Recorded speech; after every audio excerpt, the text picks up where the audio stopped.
सभी दोस्तों को किताब की दुनिया में एक बार फिर से स्वागत। मैं सुब्रतो। उम्मीद है हम सभी मिलकर इस किताब का आनंद लेना शुरू कर चुके होंगे।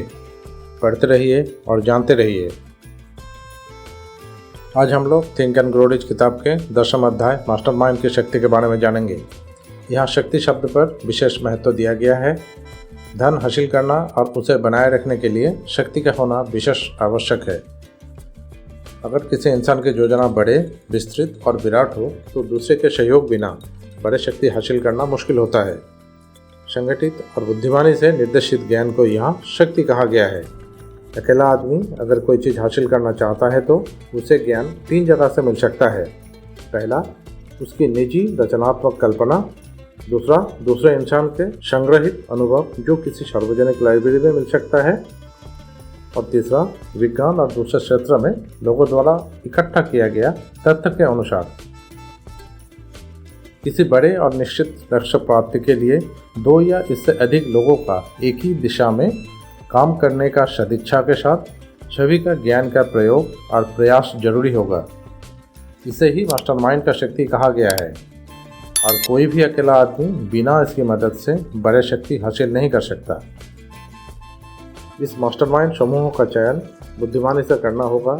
हमेशा बड़े दौलत की आधार, साथ में काम करने वाला सभी लोगों का सहयोगपूर्ण संबंध, दिल से मदद करने का भावना, सलाह परामर्श से आता है।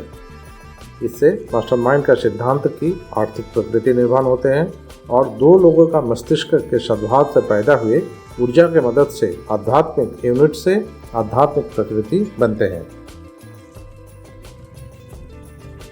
आध्यात्मिक प्रकृति और आर्थिक प्रकृति का एकत्रित समायोजन बड़ा जरूरी बात है।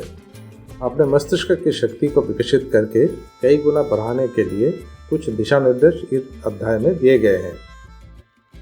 आप इसे बिजली का बैटरी के साथ तुलना कर सकते हैं। बैटरी में सेल की संख्या जितना ज़्यादा होंगे, क्षमता में भी उतने ही बढ़ोतरी होगी।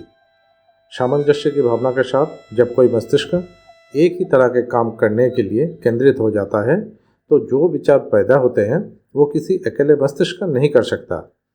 ये विचार ऊर्जा ही तो है। कई उपजाऊ मस्तिष्कों का मैत्रीपूर्ण संगठन से ही शक्ति का विकास होता है। इसका जीता जागता उदाहरण इस अध्याय में हेनरी फोर्ड के रूप में मिलेंगे। इस किताब में उल्लेख किए गए उस पन्ने को आप जरा ध्यान से पढ़ें। हेनरी फोर्ड का उदाहरण इस किताब में आपको कई जगह पर देखने को मिलेगा। हेनरी फोर्ड 6ठी कक्षा से भी कम पढ़े थे। अशिक्षा और अज्ञानता के साथ गरीबी में करियर शुरू किया था, लेकिन 10 साल से भी कम समय के अंतर में उसने इन बाधाओं को दूर करके अगले 25 सालों में खुद को अमेरिका का सबसे अमीर आदमियों में से एक बना लिया था।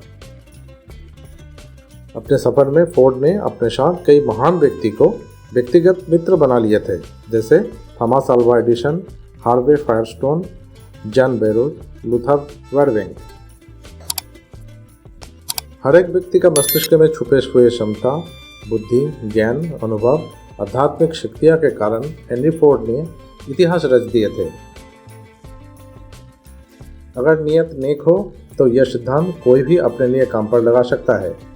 किसी बड़े काम को अंजाम देने के लिए और उसमें निश्चित लक्ष्य प्राप्ति में सामंजस्य की भावना रखना जरूरी है। हमारे देश की आज़ादी के संग्राम में कई महान हस्ती द्वारा करोड़ों लोगों को मजबूर किए बगैर सामंजस्य की भावना के साथ जोड़ देना भी इस सिद्धांत का एक महान उदाहरण है। लेखक बताते हैं कि किसी प्रेमी द्वारा अपने पसंद की लड़की का पीछा करने में जो सिद्धांत का प्रयोग होता है, ठीक उसी तरह धन के शर्मिला और संकोची स्वभाव के कारण उसे हासिल करने के लिए भी मनाना पड़ता है। दोनों के ही तलाश में शक्ति का सफलतापूर्वक प्रयोग किया जाता है, जिसमें आस्था, इच्छा, लगन और सुनिश्चित योजना का मिश्रण होना चाहिए।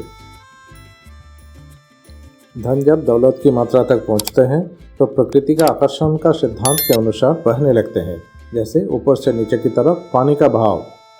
विचार में सकारात्मक भाव इंसान को दौलत की तरफ धकेलता है और ठीक इसका विपरीत विचार में नकारात्मक भाव इंसान को गरीबी की तरफ धकेल देता है।